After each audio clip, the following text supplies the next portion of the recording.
বল হরি হরি বল, তৃণমূলকে জিতাই তোল।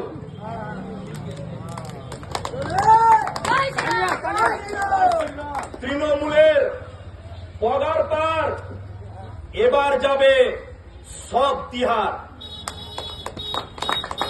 মাননীয় সুধীবৃন্দ, টোটো চালক থেকে বিক্রেতা, মিয়াপুরের বিশেষত জঙ্গিপুর লোকসভার সমস্ত ভোটার, সম্মানিত মঞ্চ, যেখানে উপস্থিত আছেন আমাদের নারায়ণ মাস্টারমশাই থেকে শুরু করে ভাই কৌশিক, মাতৃশক্তি থেকে শুরু করে মন্ডল সভাপতি, আপনারা জানেন যে 9 নম্বর জঙ্গিপুর লোকসভা কেন্দ্রে বিজেপির মনোনীত প্রার্থী